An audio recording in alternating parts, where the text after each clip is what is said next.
사장님, 오늘도 대박이네요. 손님들이 줄을 서 있었습니다. 그때 가게 문이 열렸습니다. 5년 전 절 버린 남편이 들어왔어요. 초라한 모습으로. 그리고 제 앞에 무릎을 꿇었습니다. 미안해. 다시 시작할 수 있을까? 저는 김밥을 싸며 차갑게 말했습니다. 이 김밥 드세요. 3,500원입니다. 5년 전 이 남자는 퇴직금 5억을 들고 절 떠났습니다. 지금 제 손에는 월 매출 3천만 원이 들어옵니다. 사연 시작 전 구독과 좋아요를 눌러주시고 어디서 듣고 계신지 댓글 남겨주시면 그곳으로 행운이 가득 깃들기를 기도하겠습니다. 이 이야기는 5년 전으로 거슬러 올라갑니다. 저는 올해 60인데 5년 전엔 55이었어요. 남편은 58부로 대기업 부장이었고 우리는 30년을 함께 살았습니다. 딸 하나를 키우며 남편 뒷바라지를 하는 평범한 가정주부였어요. 그해 12월 남편 퇴직날이었습니다. 호텔 연회장에서 퇴직 파티가 열렸고 저도 초대받아서 갔어요. 남편 동료들과 부하 직원들이 많이 와서 축하해 줬습니다. 부장님, 30년 수고 많으셨습니다. 이제 편하게 쉬세요. 남편은 웃으며 인사를 받았고 저도 옆에서 함께 웃었습니다. 이제 우리 시간이 생기겠네. 여행도 가고 손주도 보면서 편하게 살 수 있겠어. 파티가 끝나고 밤 11시쯤 집으로 돌아왔습니다. 남편이 거실 소파에 앉더니 가방에서 A사 용지 몇 장을 꺼냈어요. 여보, 앉아봐. 할 얘기가 있어. 저는 남편 옆에 앉으며 물었습니다. 왜? 무슨 얘기? 남편이 서류를 제 앞에 놓으며 말했어요. 이혼하자. 순간 귀를 의심했습니다. 뭐라고? 남편의 목소리는 차갑고 단호했어요. 이혼하자고. 30년 의무는 다 했어. 딸도 다 키웠고 이제 나 혼자 살고 싶어. 머리가 하얘졌습니다. 갑자기 무슨 소리야? 오늘 퇴직 파티였잖아. 당신 바람 피웠어? 젊은 여자 있는 거야? 남편이 고개를 저으며 말했어요. 그런 거 아니야. 그냥 혼자 살고 싶어. 자유롭게. 남은 인생은 나를 위해서 살고 싶다고. 30년을 함께 살았는데 갑자기 이게 무슨 소리인가 싶었어요. 갑자기가 아니야. 오래 생각했어. 재산은 공평하게 나누자. 이 집은 당신 갖고 퇴직금 5억 중에 2억 5천은 당신 줄게. 남편은 이미 모든 계산을 다 해놓은 상태였습니다. 제 목소리가 떨렸어요. 당신, 진심이야? 남편이 일어서며 대답했습니다. 진심이야. 미안하지만 이게 최선이야. 생각할 시간 줄게.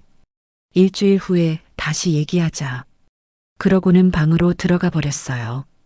저는 거실에 혼자 남아 서류를 내려다봤습니다. 이혼 합의서라는 제목이 보였어요. 눈물이 흘렀습니다. 30년을 함께 살았는데 퇴직하는 날 이혼 통보라니 믿을 수가 없었어요. 그날 밤 잠이 오지 않아서 새벽까지 거실에 앉아 창밖을 봤습니다. 어두운 밤이었어요.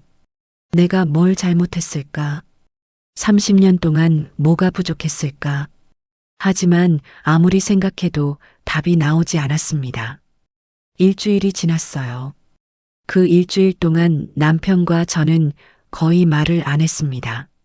남편은 서재에서 지냈고 저는 안방에서 지냈어요. 딸에게는 말하지 않았습니다. 아직 결혼도 안 한 29살 딸이 걱정할까 봐요. 일주일 후 저녁 남편이 다시 거실로 나와서 물었어요. 생각해봤어? 저는 한참 침묵하다가 고개를 끄덕였습니다. 응, 서명할게. 남편도 뭔가 복잡한 표정을 지었지만 곧 무표정해졌어요. 재산 분할은 내가 말한 대로 하자. 이 집 당신 갖고 퇴직금 절반 줄게. 저는 떨리는 손으로 이혼 합의서에 서명했습니다. 30년 결혼이 펜 하나로 그렇게 끝났어요. 한 달 후 이혼 신고가 완료됐고 남편은 큰 캐리어 2개의 짐을 싸서 집을 나갔습니다. 현관문 앞에서 남편이 마지막으로 말했어요. 잘 살아. 건강하고. 저는 고개만 끄덕였습니다. 당신도. 현관문이 닫혔어요. 저는 텅 빈 집에 혼자 남아 거실 소파에 앉았습니다. 30년의 추억이 담긴 집이었는데 이제 혼자였어요. 벽에 걸린 가족 사진들이 보였습니다. 딸 돌잔치 사진, 초등학교 입학식 사진, 가족 여행 사진. 모두 행복해 보이는 사진들이었어요. 눈물이 흘렀습니다. 이제 어떻게 살지? 55의 나이에 홀로 남겨졌어요. 다음 날 딸에게 전화를 걸었습니다. 엄마, 무슨 일이야? 이 시간에 전화하면. 민지야. 엄마가 할 말이 있어. 제 목소리가 떨리는 게 느껴졌어요. 왜? 무슨 일인데? 엄마랑 아빠가 이혼했어. 전화 너머로 딸의 숨소리가 멈췄다가 놀란 목소리가 들렸습니다. 뭐라고? 이혼? 왜? 무슨 일이야? 아빠가 혼자 살고 싶다고 했어. 30년 의무 다 했으니까 이제 자유롭게 살고 싶대. 딸도 이해가 안 되는 듯 말을 잇지 못했어요. 그게 무슨, 아빠가 미쳤나? 엄마 괜찮아? 괜찮아. 걱정 마. 엄마는 괜찮아. 하지만 괜찮지 않았습니다. 전화를 끊고 저는 소파에 주저앉아 통장을 꺼냈어요. 2억 5천만 원. 남편에게 받은 돈이 찍혀 있었습니다. 이 돈으로 어떻게 살지? 앞으로 30년은 더 살아야 하는데 55은 취직하기엔 너무 늙었고 노후를 보내기엔 너무 젊었어요. 방법이 보이지 않았습니다. 며칠 동안 멍하니 지내며 밥도 제대로 안 먹었습니다. 그냥 소파에 앉아 TV만 켜놓고 있었어요. 이렇게 살 순 없는데, 뭐라도 해야 하는데, 하지만 무엇을 해야 할지 몰랐습니다. 30년 동안 가정주부로만 살았으니까요. 그때였습니다. 이혼 2달째 되던 날 동생에게서 전화가 왔어요. 누나, 나야. 급한 일이 있어서 그러는데 돈 좀 빌려줄 수 있어?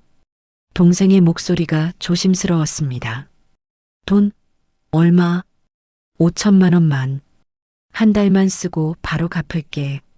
계약금 들어가야 하는데 자금이 좀 부족해서 이번 거래 성사되면 크게 남는 건데 꼭 해야 해. 동생은 작은 무역업을 하는 평소 성실한 사람이었어요. 한 번도 저한테 돈을 빌린 적이 없었고 거짓말할 사람이 아니었습니다. 저는 잠시 고민하다가 대답했습니다. 알았어. 계좌번호 보내. 보내줄게. 고마워, 누나. 정말 고마워. 한 달 후에 이자 붙여서 바로 갚을게. 전화를 끊고 저는 5천만 원을 동생 계좌로 보냈어요. 2억 5천만 원 중 5천만 원이 나갔고 2억이 남았습니다. 한 달 후면 다시 받으니까 괜찮겠지. 동생을 믿어야지. 그렇게 생각했습니다. 하지만 그게 제 첫 번째 실수였어요. 한 달이 지났지만 동생에게서 연락이 없었어요. 전화를 걸어봤지만 고객님의 전화를 받을 수 없습니다만 반복됐고 문자를 보내도 답장이 없어서 불안해지기 시작했습니다. 일주일을 더 기다렸지만 여전히 연락이 없었어요. 동생 사무실로 직접 찾아가기로 했습니다. 구로 디지털 단지에 있는 작은 사무실이었어요. 건물 3층까지 올라가 동생 사무실 앞에 섰는데 문이 잠겨 있었고 유리창엔 먼지가 쌓여 있었습니다. 문틈에 임대문이 10-XXXX-XXXX 스티커가 붙어 있었어요. 가슴이 철렁 내려앉았습니다. 옆 사무실 문을 두드렸어요. 젊은 남자가 나왔습니다. 저기, 옆 사무실 사장님 어디 갔는지 아세요? 남자가 고개를 저으며 대답했어요. 아, 거기요? 한 달 전에 야반도주했어요.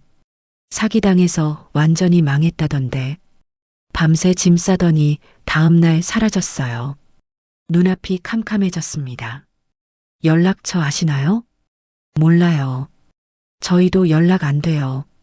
그 사람한테 돈 빌려준 사람들 여러 명 찾아왔는데 다들 허탕쳤어요.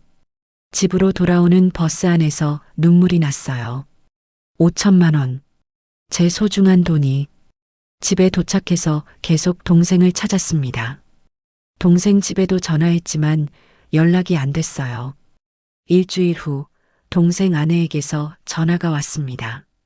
언니, 정말 죄송해요. 전화하기도 무서웠어요. 동생 아내도 울고 있었습니다. 5천만 원은 어떻게 되는 거예요? 동생은 어디 있어요? 언니, 우리도 사기당했어요. 중국 바이어라는 사람이 계약금만 받고 사라졌어요. 동생은 지금 빚쟁이들 피해서 숨어 지내고 있어요. 그럼 내 돈은요? 목소리가 떨렸습니다. 죄송해요, 언니. 갚을 돈이 없어요. 우리도 빚만 3억이에요. 집도 넘어갔고. 정말 죄송해요. 전화가 끊겼습니다. 5천만 원이 그렇게 날아갔어요. 저는 그 자리에 주저앉아서 한참을 울었습니다.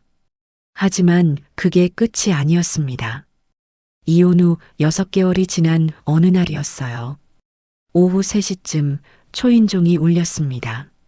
문을 열자 정장을 입은 낯선 남자가 서 있었어요. 누구세요? 형수님. 저 기억 안 나세요?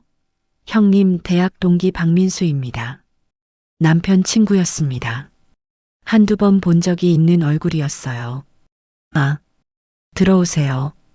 박민수 씨를 거실로 안내했는데 그의 얼굴이 창백하고 눈가가 다크서클로 가득했습니다. 형수님, 죄송한데 형님이 제 빚 보증을 서주셨는데 순간 심장이 쿵 떨어지는 것 같았어요. 뭐라고요?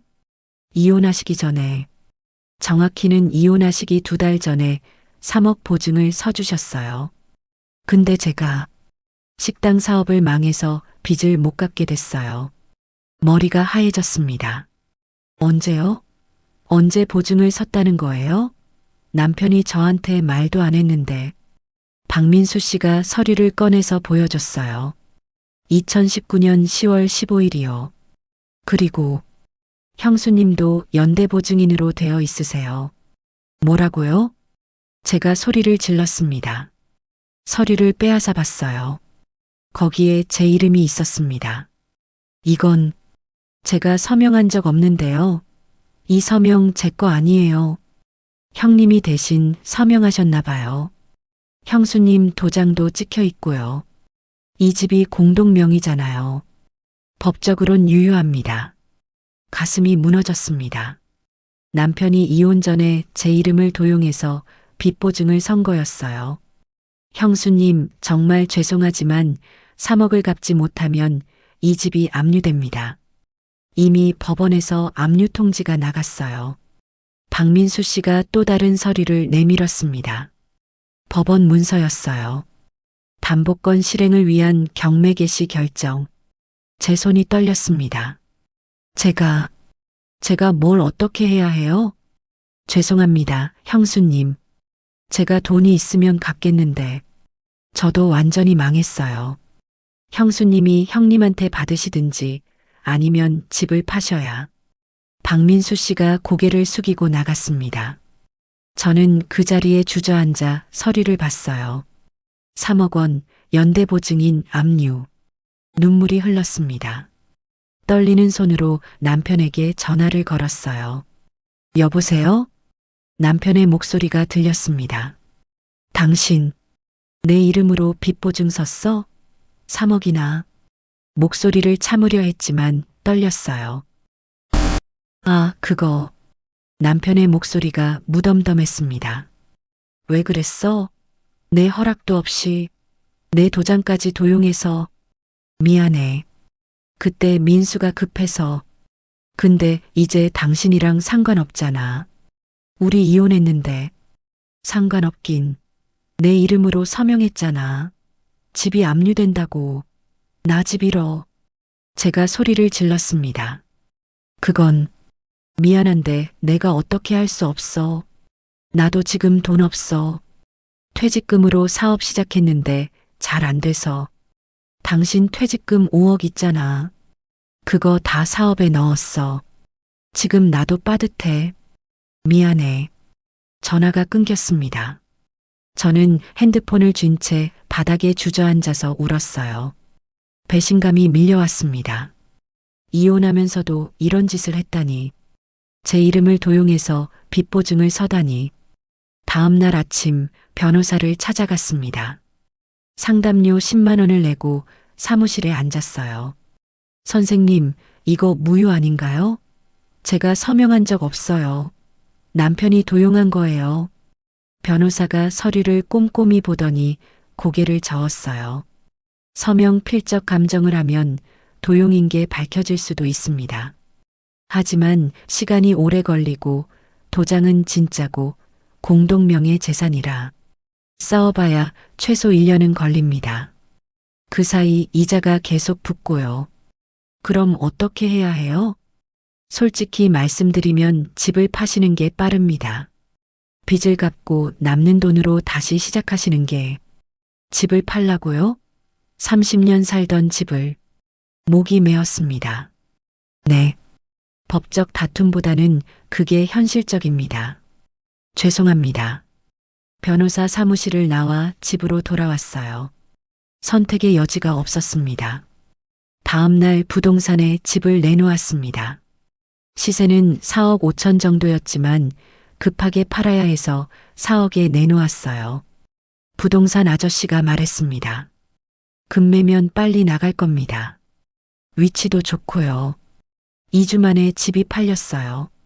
계약금 받는 날 저는 손이 떨려서 서류에 서명하기가 힘들었습니다.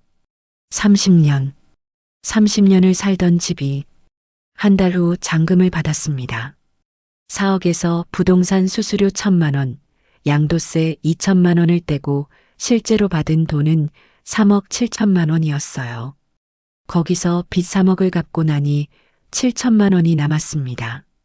처음에 남편에게 받았던 2억 5천 중 동생에게 빌려준 5천이 날아갔으니 남은 건 2억이었고 거기에 집 팔아서 남은 7천을 더하면 2억 7천만 원.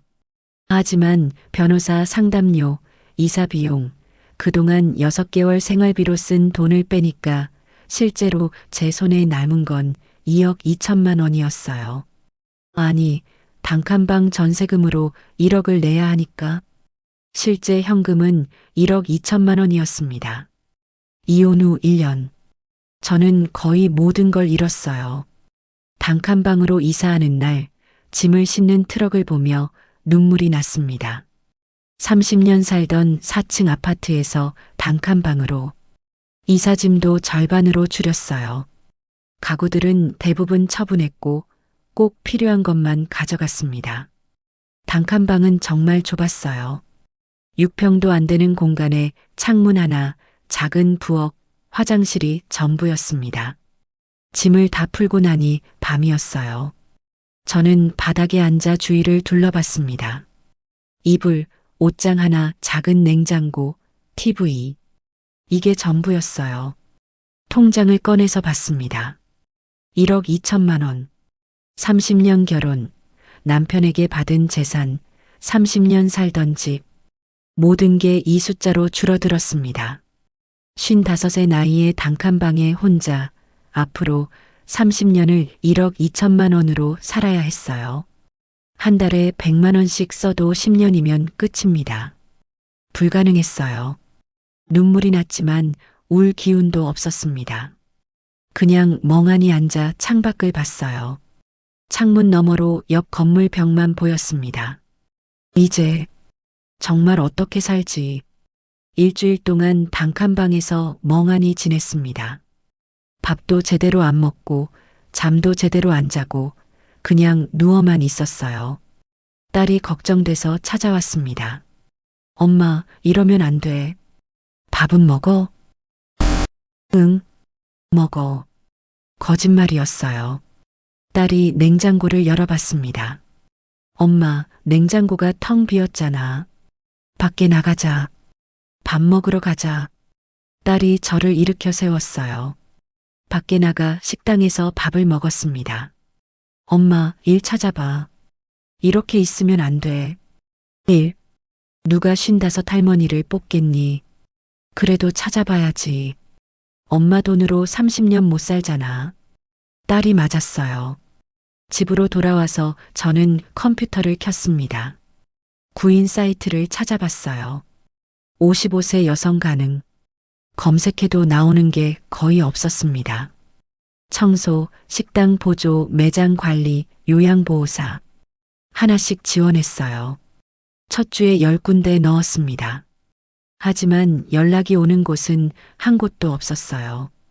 둘째 주에 또 10군데 넣었습니다. 한 곳에서 면접 연락이 왔어요. 대형마트 계산원 자리였습니다. 면접을 보러 갔는데 면접관이 저를 보더니 이력서를 훑어봤어요. 경력이 전혀 없으시네요?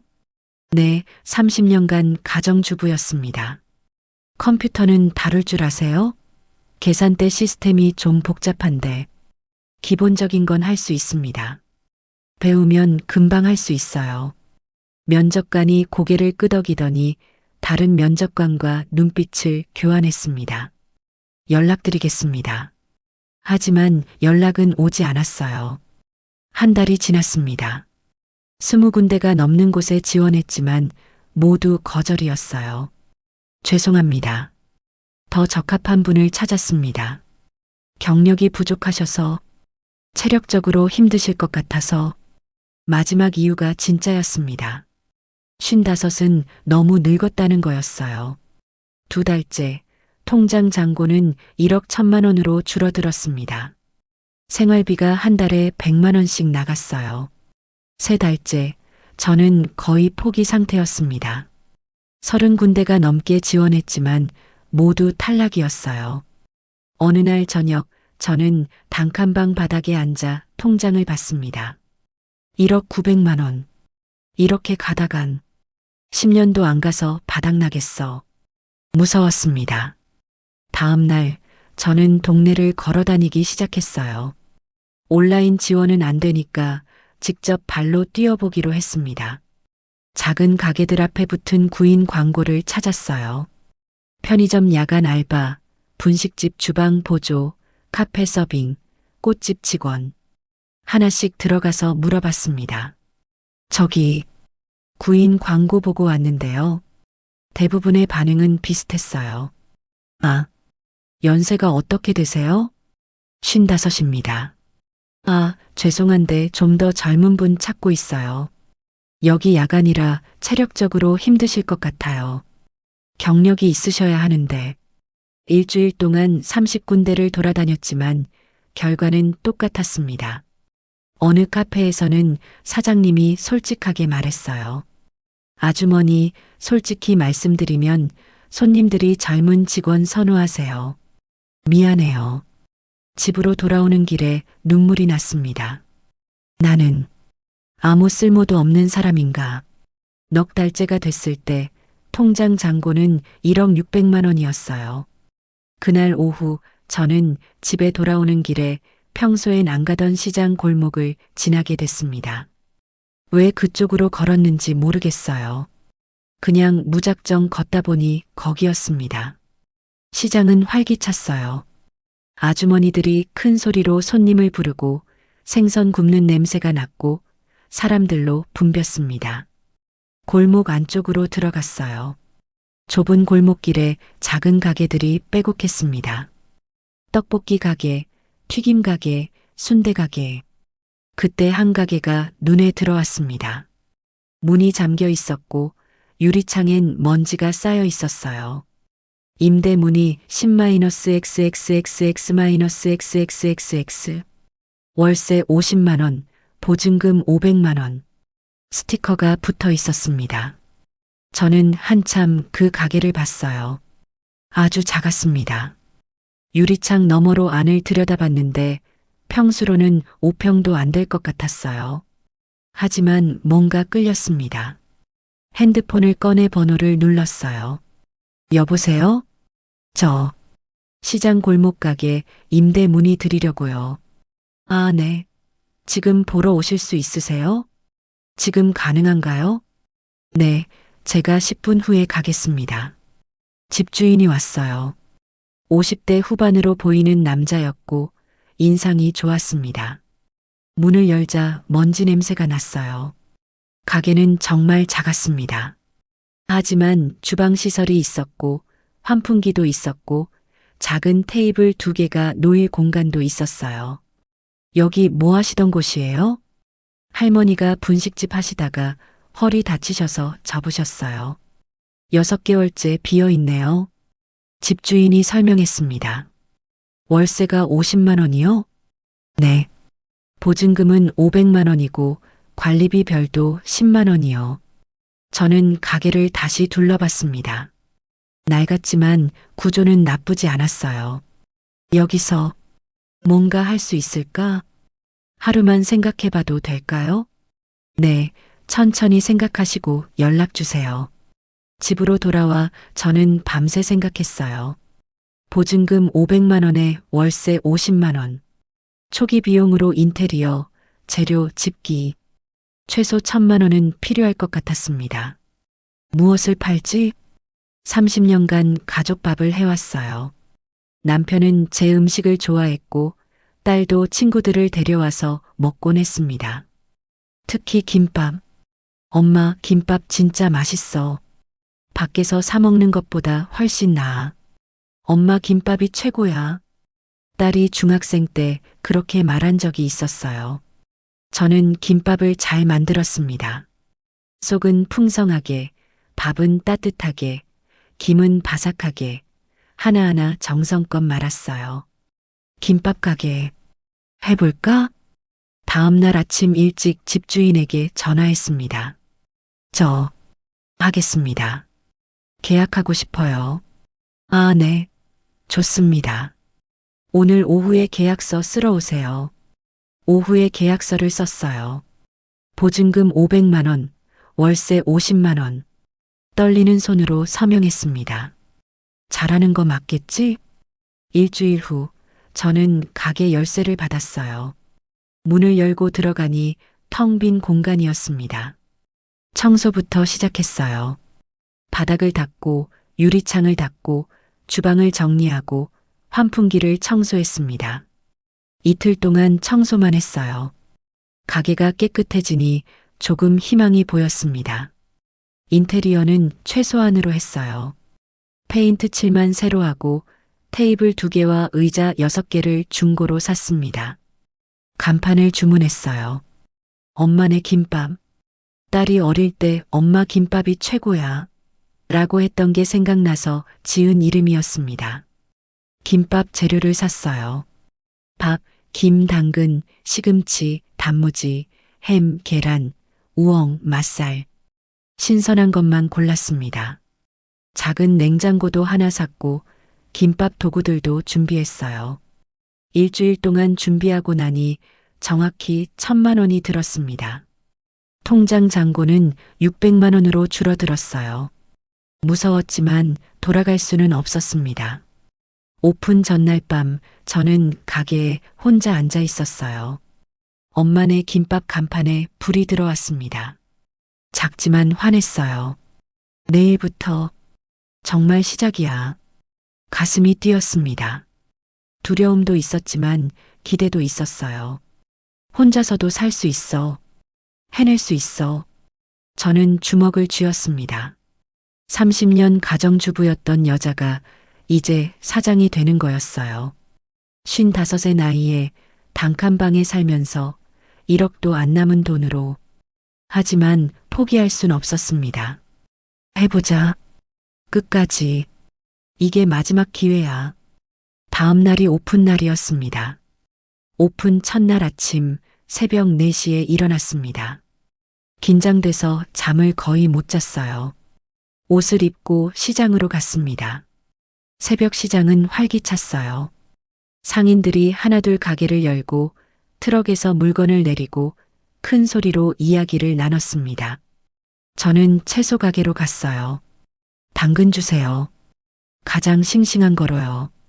네, 이거 어때요? 오늘 아침에 들어온 거예요.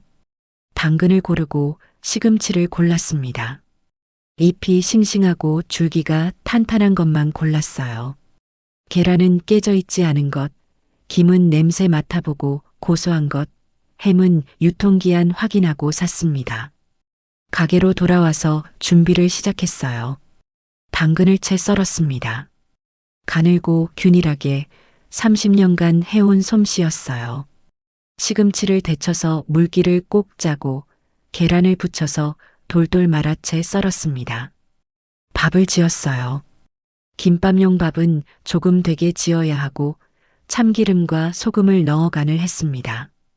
김을 펴놓고 밥을 얇게 깔고 재료를 올리고 꽉꽉 눌러 말았어요. 하나, 둘, 셋.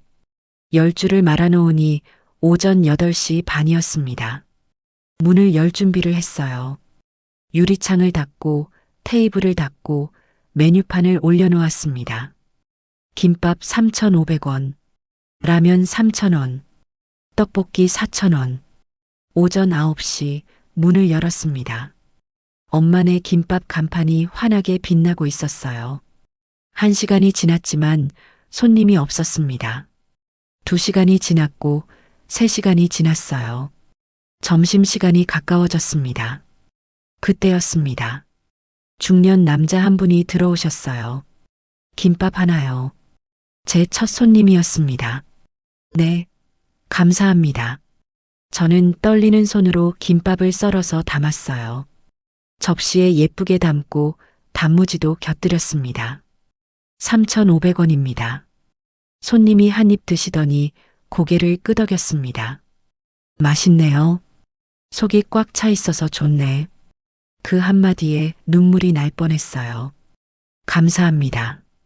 또 오세요. 첫날 손님은 3명이었습니다. 매출은 10,500원.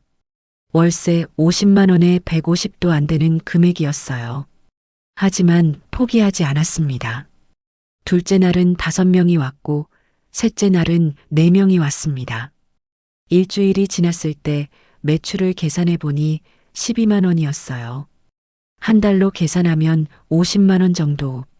월세도 못 내는 금액이었습니다. 이러다간 망하는 거 아니야? 불안했지만 포기할 수 없었습니다. 저는 더 일찍 일어나기 시작했어요. 새벽 3시 반에 일어나서 4시에 시장에 갔습니다. 가장 신선한 재료를 골랐고 김밥을 더 정성껏 말았습니다. 재료를 아끼지 않았어요. 당근도 많이, 시금치도 많이, 계란도 두툼하게 넣었습니다. 2달째 매출은 80만 원으로 올랐어요. 3달째 100만 원을 넘었습니다. 하지만 여전히 손익분기점엔 못 미쳤어요. 월세 50만 원, 관리비 10만 원, 재료비 40만 원, 총 100만 원이 들어갔는데 매출이 100만 원이면 제 인건비는 0원이었습니다. 통장 잔고는 계속 줄어들고 있었어요. 넉 달째 8천만 원, 5달째 7,500만 원, 6개월, 6개월만 버텨보자. 그렇게 버텼습니다. 6달째가 됐을 때였어요. 어느 날 아침 시장에서 생선 가게를 하는 아저씨가 가게로 오셨습니다. 김밥 하나 주세요. 네, 감사합니다. 아저씨가 김밥을 드시더니 놀란 표정을 지었어요. 아니, 이게 3,500원이에요? 속이 엄청 꽉 찼네.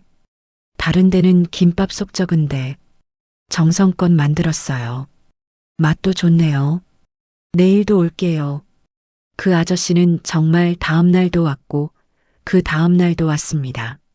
그리고 주변 상인들에게 말을 퍼뜨린 것 같았어요. 엄마네 김밥 먹어봤어? 진짜 맛있더라. 어디? 시장 안쪽 골목에 있어. 신생인데 괜찮아. 속 진짜 많이 넣어줘. 손님이 조금씩 늘기 시작했습니다. 8달째 매출이 150만 원을 넘었어요. 드디어 손익분기점에 도달했습니다. 하지만 제 생활비까지 빼면 여전히 빠듯했어요. 단칸방 월세 30만 원, 생활비 50만 원. 저축은커녕 적자였습니다. 1년이 지났습니다. 매출은 200만 원 정도로 안정됐고 제 생활비도 겨우 나왔어요. 통장 잔고는 6천만 원까지 줄어들어 있었습니다. 1년을 버텼어. 조금만 더 하면 저는 포기하지 않았습니다. 매일 새벽 3시 반에 일어나서 재료를 준비했고 김밥 하나하나 정성껏 말았어요.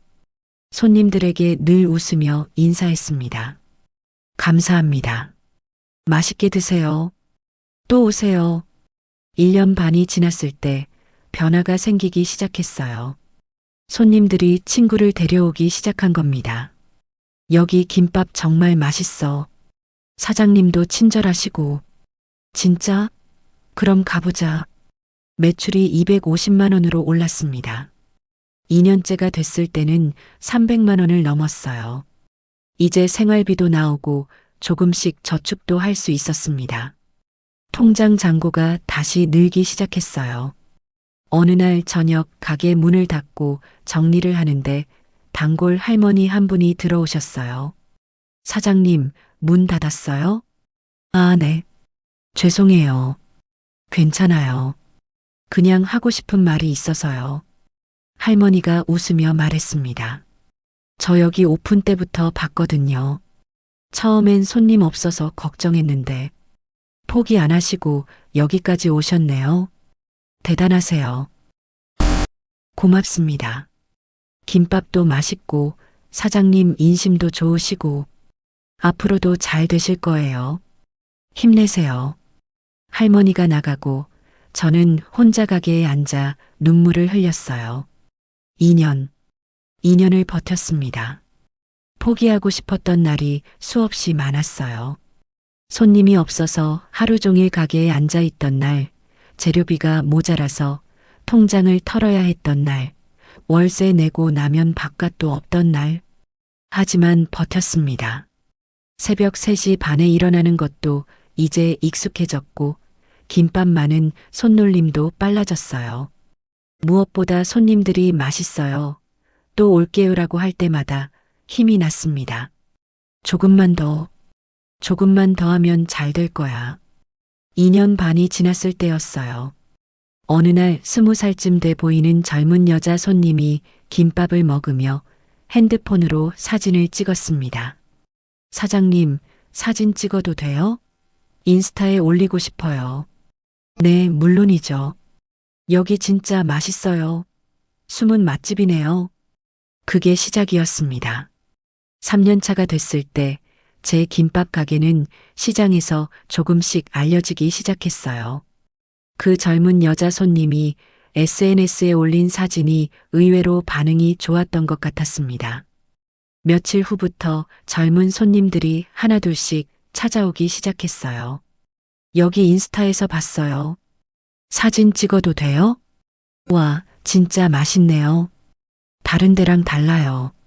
속이 꽉 차 있어요. 손님들은 김밥을 먹으며 사진을 찍었고 또 SNS에 올렸습니다. 해시태그 숨은 맛집, 해시태그 엄마네 김밥, 해시태그 시장김밥, 해시태그 정성김밥. 해시태그가 달렸고 그러면 또 다른 손님들이 왔어요. 3년 반이 지났을 때 매출은 500만 원을 넘었습니다. 믿기지 않았어요. 사장님, 오늘도 김밥 맛있게 먹고 가요. 내일 또 올게요. 친구한테 추천했어요. 손님들의 목소리가 힘이 됐습니다. 어느 날은 점심시간에 10명이 넘게 줄을 선 적도 있었어요.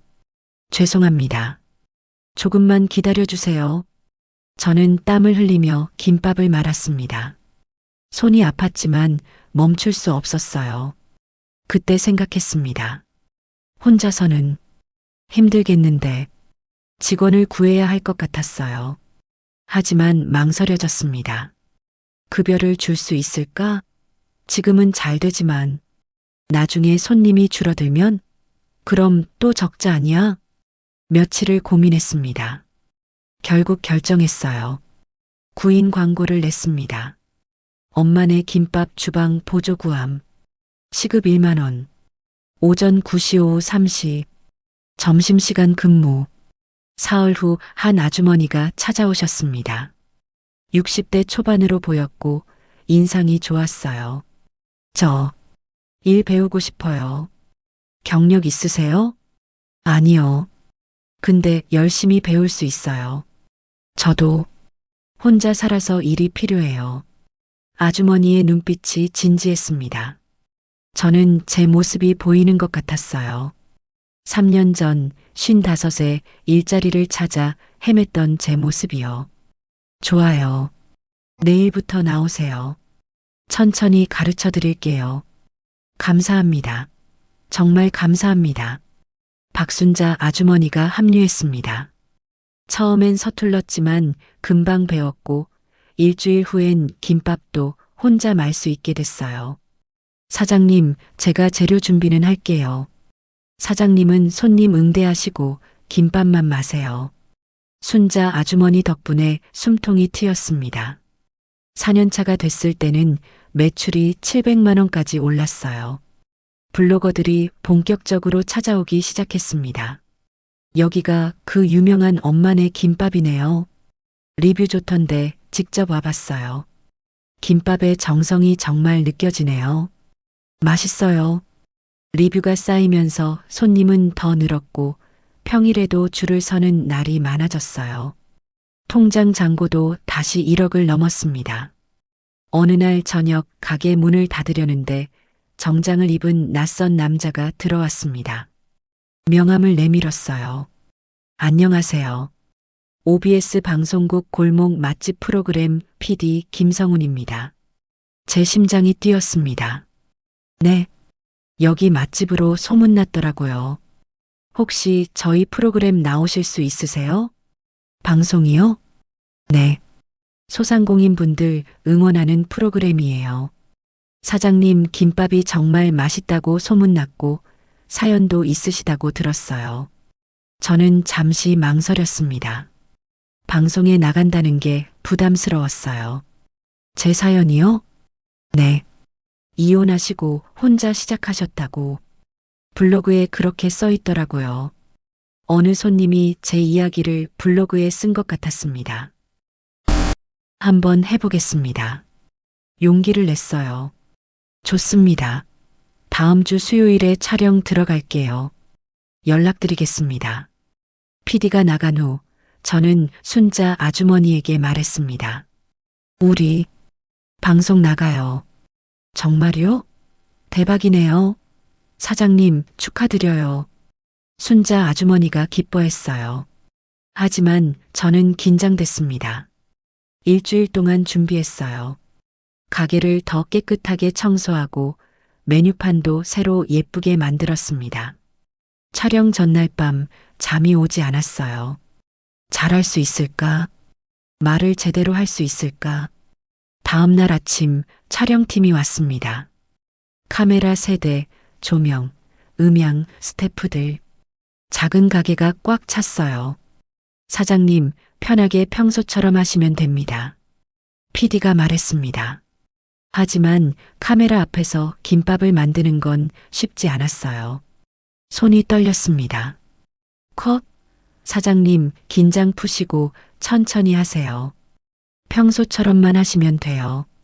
다시 시작했어요. 이번엔 조금 나았습니다. 촬영은 4시간이나 걸렸고 인터뷰도 했습니다.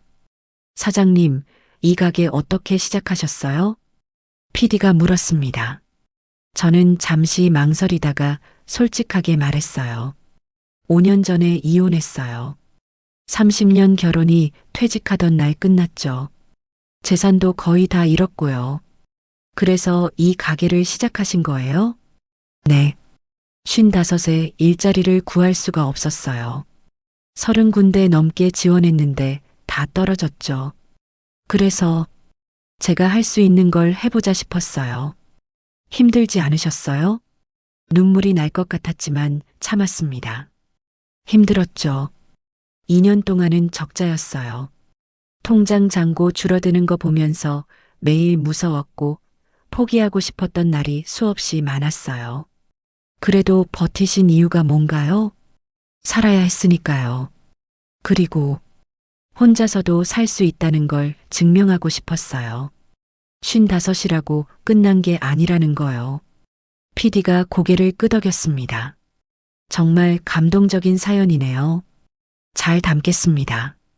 촬영이 끝나고 저는 녹초가 됐어요. 사장님, 2주 후 목요일 저녁 8시에 방송 나갑니다. 꼭 보세요. 2주를 기다렸습니다. 드디어 방송 날이 왔어요. 저녁 8시 저는 단칸방에서 TV를 켰습니다. 오늘의 숨은 맛집은 서울 중구시장 골목에 있는 엄마네 김밥입니다. 제 얼굴이 화면에 나왔어요. 55세에 이혼 후 홀로 시작한 김밥 가게, 4년의 인내 끝에 지역 명물이 됐습니다. 제가 김밥 만드는 장면, 손님들 인터뷰, 제 인터뷰가 나왔습니다. 30년 결혼이 끝나고 거의 모든 걸 잃었지만 포기하지 않았습니다. 눈물이 났어요. 4년의 시간이 주마등처럼 지나갔습니다. 방송이 끝나고 핸드폰이 울렸습니다. 딸이었어요. 엄마, 방송 봤어. 엄마 진짜 멋있어. 나 울었어. 그래, 고마워. 엄마 고생한 거 다 알아. 정말 자랑스러워. 내 엄마가 최고야. 딸의 목소리에 눈물이 더 났습니다. 다음 날 아침 가게 문을 여는데 이미 손님들이 줄을 서 있었어요. 어제 방송 봤어요. 정말 감동적이었어요. 김밥 먹으러 왔어요. 손님들이 계속 왔습니다. 점심시간엔 30명이 넘게 줄을 섰어요. 죄송합니다. 김밥이 다 떨어졌어요. 30분만 기다려주세요. 저와 순자 아주머니는 쉴 틈 없이 김밥을 말았습니다. 일주일 동안 이런 날이 계속됐어요. 하루 매출이 100만 원을 넘었고 어떤 날은 150만 원까지 나왔습니다. 방송 후 한 달이 지났지만 인기는 식지 않았습니다. 오히려 입소문을 타고 더 많은 손님들이 찾아왔어요. 전국 3대 김밥 맛집이래요. 서울 와서 꼭 먹어봐야 할 김밥. 블로그, 유튜브, SNS에 계속 리뷰가 올라왔습니다. 한 달 매출을 계산해 보니 1,500만 원이었어요. 믿기지 않았습니다. 순자 아주머니에게 말했습니다. 아주머니, 우리 직원 한 명 더 뽑아야 할 것 같아요. 둘이서는 못하겠어요. 그러게요. 저도 허리 아파 죽겠어요. 젊은 아르바이트생을 한 명 더 뽑았습니다. 대학생 민지였는데 22이었고 밝고 성실했어요. 사장님, 제가 배달도 할 수 있어요. 배달? 네. 요즘 배달 앱 많잖아요. 등록하면 매출 더 오를 거예요. 민지의 제안으로 배달 앱에도 등록했습니다. 배달 주문도 쏟아졌어요. 어느 날 또 다른 방송국에서 연락이 왔습니다. MBC 생생정보인데요. 전국 맛집 특집 촬영하고 싶은데 가능하신가요? 또요? 네. 요즘 엄마네 김밥이 정말 핫하더라고요. 저는 이번엔 덜 긴장됐습니다. 촬영도 자연스럽게 했고 인터뷰도 편하게 했어요. 사장님, 성공 비결이 뭔가요? 비결이라 그냥 정성이요. 매일 새벽 3시 반에 일어나서 신선한 재료를 고르고 김밥 하나하나 정성껏 만들어요. 재료도 아끼지 않고요. 4년 동안 단 하루도 안 쉬셨다고요? 네. 명절에도 열었어요. 손님들이 찾아오시니까요. 설날, 추석에도 김밥 드시고 싶은 분들 계시잖아요. PD가 감탄하는 표정이었습니다. 두 번째 방송이 나간 후 정말 대박이 났어요. 전국에서 손님들이 몰려왔습니다. 부산에서 왔어요. 대구에서 KTX 타고 왔습니다. 제주도에서 비행기 타고 왔어요. 꼭 먹어보고 싶었어요. 하루 매출이 200만 원을 넘는 날도 있었어요.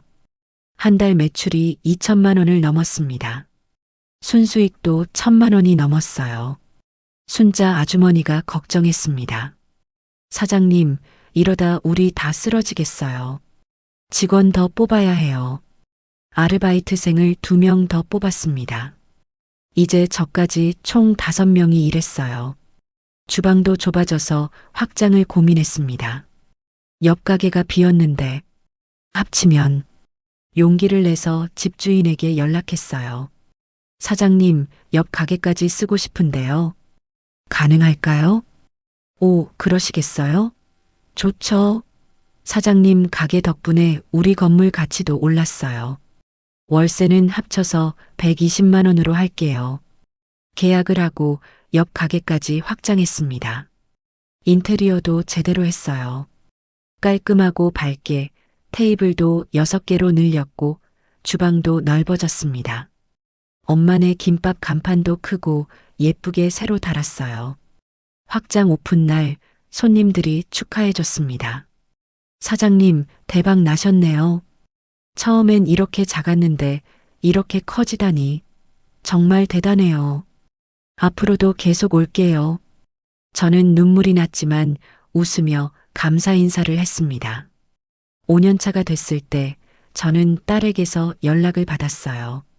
엄마, 나 결혼해. 정말? 축하해. 남자친구 만난 지 2년 됐지? 응. 엄마 결혼식 올 거지? 당연하지. 결혼 자금은 내가 모았어. 엄마 도움 안 받을게. 아니야. 엄마가 줄게. 5천만 원 줄게. 엄마. 그렇게 큰 돈. 엄마 이제 여유 있어. 예쁘게 결혼해. 내 딸 행복해야지.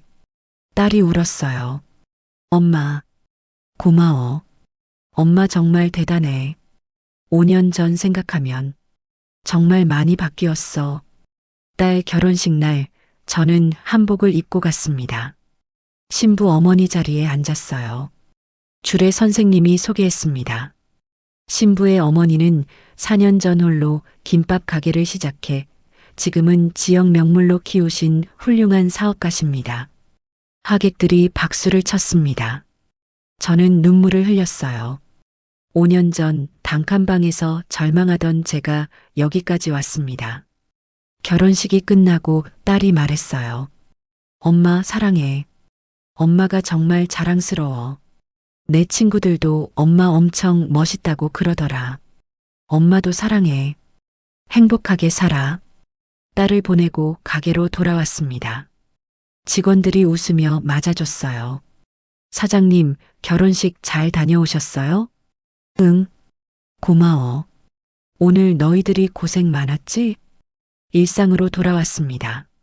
새벽 3시 반에 일어나고 재료를 고르고 김밥을 만들고 손님을 맞았어요. 하지만 이제는 행복했습니다. 5년 동안 한 번도 쉬지 않았지만 후회하지 않았어요. 통장에는 2억 5천이 쌓여 있었고 가게는 안정적이었습니다. 어느 날 저녁 언론사에서 인터뷰 요청이 왔습니다. 여성 소상공인 성공 사례로 인터뷰하고 싶은데요. 인터뷰에서 기자가 물었어요. 가장 힘들었던 순간이 언제였나요? 처음 2년이요. 손님도 없고 적자였고 매일 통장 잔고 줄어드는 게 무서웠어요. 포기하고 싶었죠. 그래도 버티신 이유는요? 저는 잠시 생각하다가 대답했습니다. 버려진 게 아니라는 걸 증명하고 싶었어요. 55에 이혼했다고 경력 없다고 인생이 끝난 게 아니라는 거요. 다시 시작할 수 있다는 거요. 지금 하고 싶은 말이 있으세요? 네. 혼자 남겨진 분들, 나이 들어서 막막한 분들에게 하고 싶어요. 포기하지 마세요. 늦었다고 생각할 때가 가장 빠를 때예요. 저도 55에 시작했어요. 기사가 나간 후 많은 분들이 가게로 찾아왔습니다. 사장님 인터뷰 보고 용기 얻었어요. 저도 이혼했는데 힘이 됐어요. 사장님처럼 저도 해볼게요. 파이팅! 저는 그분들을 보며 생각했습니다. 내가 누군가에게 희망이 되는구나. 그게 가장 보람찼어요. 5년 반이 지난 어느 날이었습니다. 오후 2시쯤 가게 문이 열리며 한 남자가 들어왔어요. 순간 제 몸이 굳었습니다. 5년 전 절 버린 남편이었습니다. 남편은 초라했습니다. 5년 전 퇴직하던 날의 당당한 모습은 어디에도 없었어요. 머리는 희끗희끗하고 어질러져 있었고 얼굴은 수척하고 주름이 깊었으며 입고 있는 옷도 낡아 있었습니다. 손님들이 가득한 가게 안을 둘러보더니 저를 봤어요. 여보. 그 목소리에 손님들이 저희를 쳐다봤습니다. 저는 김밥을 싸던 손을 멈추고 남편을 봤어요. 손님, 주문하시겠어요? 제 목소리는 차갑고 평온했습니다. 남편이 당황한 표정으로 다가왔어요. 여보, 나야. 나. 여보는 5년 전에 끝났고요. 지금은 손님이시죠. 순자 아주머니가 저를 걱정스럽게 봤지만 저는 고개를 저었습니다. 남편의 눈에 눈물이 고였어요. 미안해. 정말 미안해. 손님들이 수군거리기 시작했습니다. 저 남자 누구야? 사장님 아는 사람인가? 남편이 무릎을 꿇었습니다. 가게 안이 조용해졌어요. 여보, 나 완전히 망했어. 남편이 흐느꼈습니다. 퇴직금 5억으로 사업했다가 다 날렸어. 재혼도 했는데 그것도 1년 만에 파격났고 지금은 고시원에서 살아. 일용직 일하면서 근근히 버티고 있어. 남편의 목소리가 떨렸어요. 방송에서 당신 봤어. 성공했더라. 정말 대단해. 나는 정말 후회하고 있어. 5년 전에 내가 미쳤었어. 저는 김밥을 계속 쌌습니다. 5년 전에 당신은 혼자 살고 싶다고 했죠. 30년 의무 다했다고 했고요. 남은 인생은 당신을 위해 살고 싶다고 했어요. 그때 내가 잘못 생각했어. 자유가 좋을 줄 알았어. 근데 정말 외롭고 힘들었어. 당신이 얼마나 소중한 사람인지 잃어버리고 나서야 알았어. 남편이 울며 말했습니다. 다시 시작할 수 있을까? 제발. 한 번만 기회를. 저는 김밥을 접시에 담았습니다. 손님들이 숨죽이며 저희를 봤어요. 저는 김밥을 남편 앞에 놓으며 말했습니다. 이 김밥 드세요. 3,500원입니다. 여보, 손님이시잖아요. 돈 내시고 드세요. 다음 손님 기다리고 계세요. 남편이 주머니를 뒤져서 1,000원짜리 4장을 꺼냈습니다. 손이 떨려서 돈을 떨어뜨렸어요. 바닥에 떨어진 돈을 줍는 남편의 모습이 초라했습니다. 제게 4,000원을 건넸어요. 저는 거스름 돈 500원을 줬습니다. 맛있게 드세요. 밖에서 드시고 가세요. 여기 손님 많으시니까. 여보, 제발. 손님, 다른 손님들 기다리세요. 나가주세요. 순자 아주머니가 남편을 일으켰어요. 손님, 여기서 이러시면 다른 손님들 불편하십니다. 밖에서 드세요. 남편은 비틀거리며 일어나 김밥을 들고 나갔습니다. 문이 닫히고 가게 안이 다시 웅성거렸어요. 저 남자가 남편이었대. 5년 전에 이혼했다는데. 사장님 대단하다. 저렇게 차갑게 대할 수 있다니. 당연하지. 버린 사람인데. 저는 아무렇지 않은 척 계속 김밥을 말았습니다. 하지만 손이 조금 떨렸어요. 다음 분 주문하세요. 일을 계속했습니다. 그날 저녁 가게를 닫고 저는 혼자 앉아 있었습니다. 5년 만에 본 남편. 초라하고 무너진 모습이었어요. 한때는 사랑했던 사람, 30년을 함께 산 사람이었습니다. 하지만 저를 버린 사람이기도 했어요. 가엾다는 생각이 들까? 스스로에게 물었습니다. 아니었어요. 가엾지 않았습니다. 그는 선택했고 저도 선택했어요. 그는 저를 버렸고 저는 혼자서 일어섰습니다. 5년. 그 시간 동안 제가 흘린 눈물, 제가 견딘 고통, 제가 이룬 성취, 그 모든 게 제 것이었어요. 핸드폰이 울렸습니다. 모르는 번호였어요. 받았습니다. 여보세요? 나야. 남편이었습니다. 어떻게 번호를 알았어요? 딸한테 물어봤어. 여보. 아니, 당신. 정말 다시 시작할 수 없을까? 나 정말 반성하고 있어. 당신한테 잘할 수 있어. 저는 한숨을 쉬었습니다. 당신은 5년 전에 선택했어요. 혼자 살겠다고. 30년 의무 다했다고. 그때 내가 잘못 생각했어. 지금은 달라. 정말. 저도 5년 전에 선택했어요. 제 목소리는 단호했습니다. 혼자서도 살 수 있다고. 당신 없이도 살 수 있다고. 그리고 정말로 살아냈어요. 나는 망했어. 당신은 퇴직금 5억을 들고 떠났어요. 저는 1억도 안 되는 돈으로 시작했고요. 남편이 울먹이는 소리가 들렸습니다. 5년 동안 당신은 사업하고 재혼하고 인생 즐기려고 했죠. 저는 새벽 3시 반에 일어나서 김밥을 말았어요. 단 하루도 쉬지 않고요. 미안해. 정말 미안해. 미안하다고 다시 시작되는 건 아니에요. 당신은 당신 선택의 결과를 사는 거고, 저는 제 선택의 결과를 살고 있어요.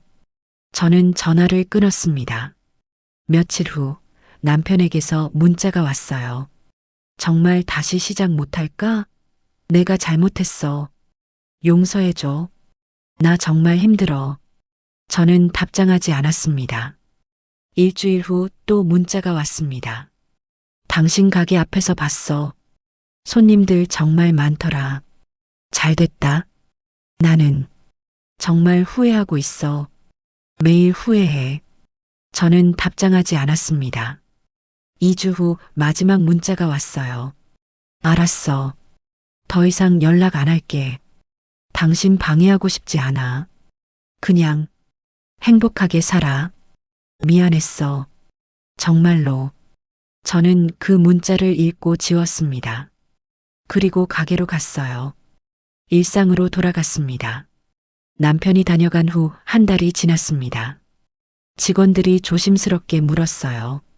사장님, 괜찮으세요? 그날 이후로 안색이 안 좋으신 것 같아요. 괜찮아요. 이미 5년 전에 끝난 일이에요. 지금은 아무 감정도 없어요. 순자 아주머니가 말했습니다. 사장님 정말 대단하세요. 저였으면 흔들렸을 것 같아요. 30년을 함께 산 사람인데 흔들릴 이유가 없어요. 저는 제 인생 잘 살고 있으니까요. 그 사람은 그 사람 인생을 사는 거고요. 정말 그랬습니다. 가게는 여전히 잘 됐고 손님들은 계속 찾아왔어요. 제 통장에는 3억 5천이 쌓여 있었고 딸은 행복하게 신혼생활을 하고 있었습니다. 저는 이제 60이었어요. 5년 전 55에 모든 걸 잃었던 그때와는 완전히 다른 사람이 됐습니다. 어느 날 저녁 민지가 제안했어요. 사장님, 다른 지역에도 가게 내시면 어때요? 2호점? 2호점? 네. 여기 이렇게 잘 되는데 다른 곳에서도 할 수 있잖아요. 프랜차이즈 제의도 많이 들어왔다면서요? 저는 며칠 동안 고민했어요. 2호점 할 수 있을까? 프랜차이즈는 관리가 안 될 것 같고 직접 할 수 있는 만큼만 결심했습니다. 강남에 작은 가게를 하나 얻었습니다. 엄마네 김밥 강남점. 간판을 달았어요. 순자 아주머니가 강남점 점장을 맡았고 새 직원들을 뽑았습니다. 오픈날 2 가게를 오가며 정신없이 일했어요. 하지만 행복했습니다. 강남점도 입소문을 타고 손님이 늘기 시작했어요. 본점에서 먹어봤는데 여기도 있네요. 회사 근처라 좋아요. 역시 맛있어요. 6개월 만에 강남점도 자리를 잡았습니다. 이제 두 가게에서 한 달에 4천만 원씩 벌었어요. 순수익은 2천만 원이 넘었습니다. 통장에는 5억이 쌓였어요. 6년째 되던 해봄 딸이 임신했다고 연락이 왔습니다. 엄마, 나 아기 생겼어. 정말? 축하해. 언제 나? 10월 예정이야. 엄마가 할머니 되는 거야. 저는 웃었습니다. 할머니. 5년 전엔 상상도 못했던 미래였어요. 10월 손주가 태어난 날 병원에 갔습니다. 작고 예쁜 아기였어요. 엄마, 이름 뭐로 할까? 딸이 물었습니다. 희망이는 어때? 희망이? 응. 엄마한테 희망을 준 아기니까. 엄마가 포기하지 않았기 때문에 이 아기를 만날 수 있었으니까. 딸이 웃으며 고개를 끄덕였습니다. 좋아. 희망이로 하자. 예쁜 이름이다. 손주를 안고 저는 눈물을 흘렸어요. 6년 전 단칸방에서 절망하던 제가 여기까지 왔습니다. 저녁에 가게로 돌아와서 직원들에게 말했어요. 오늘 제가 할머니 됐어요. 축하드려요. 직원들이 박수를 쳤습니다. 그날 밤 가게 문을 닫고 저는 혼자 앉아 있었어요. 창밖을 보니 달이 떠 있었습니다. 예쁜 달이었어요. 6년 전 그날이 떠올랐습니다. 이혼하자. 30년 의무는 다했어. 남편의 차가운 목소리. 그때의 절망, 그때의 눈물, 그때의 두려움. 하지만 지금은 달랐습니다. 저는 일어섰어요. 혼자서 일어섰고, 혼자서 걸었으며, 혼자서 일어냈습니다. 버려진 게 아니었어. 자유를 얻은 거였어. 새로운 인생을 시작할 기회를 얻은 거였어.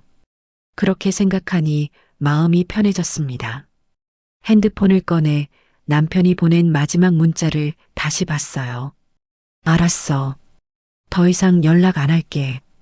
그냥 행복하게 살아. 미안했어.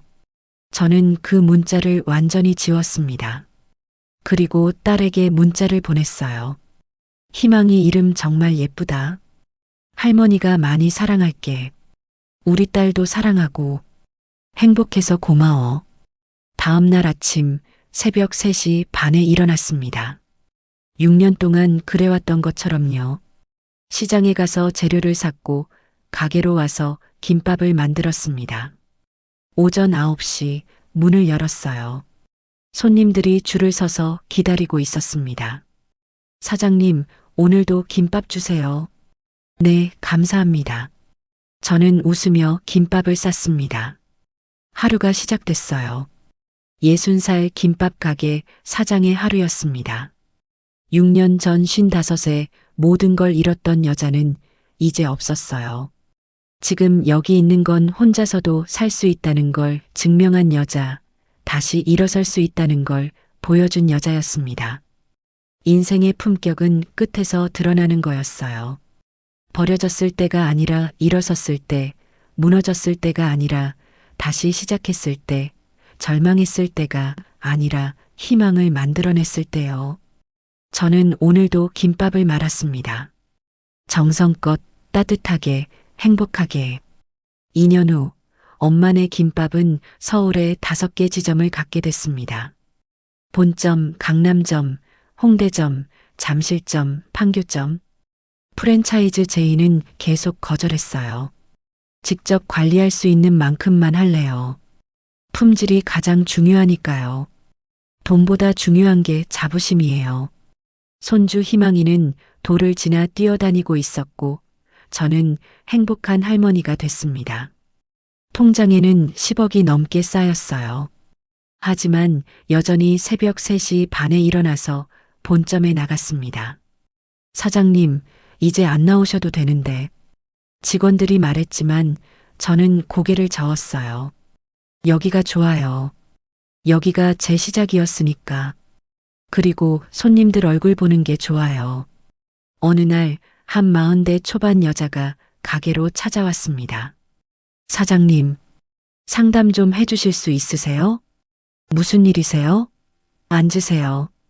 저, 이혼했어요. 42인데 아무것도 없어요.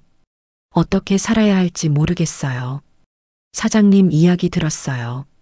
저도 할 수 있을까요? 제가 8년 전 그랬던 것처럼요. 저는 그 여자를 안치고 김밥을 내주며 말했습니다. 제 이야기 들려드릴게요. 저는 55에 이혼했고 1억도 안 되는 돈으로 시작했어요. 2년 동안 적자였고 포기하고 싶었던 날이 수백 번이었어요. 근데 여기까지 왔어요. 여자는 눈물을 흘리며 제 이야기를 들었습니다. 사장님, 저도 할 수 있을까요? 42은 너무 늦은 거 아닐까요? 할 수 있어요. 포기하지 않으면요. 그리고 42은 안 늦었어요. 저는 웃으며 말했습니다. 늦었다고 생각할 때가 가장 빠를 때예요. 지금 시작하세요. 무엇이든 할 수 있어요. 여자가 희망찬 눈빛으로 저를 봤어요. 고맙습니다. 용기가 났어요. 그날 저녁 집으로 돌아오며 생각했습니다. 8년 전 55에 모든 걸 잃고 단칸방에서 울던 제가 이제 누군가에게 희망을 주는 사람이 됐어요. 그게 가장 보람찼습니다. 돈보다 성공보다 그게 더 소중했어요.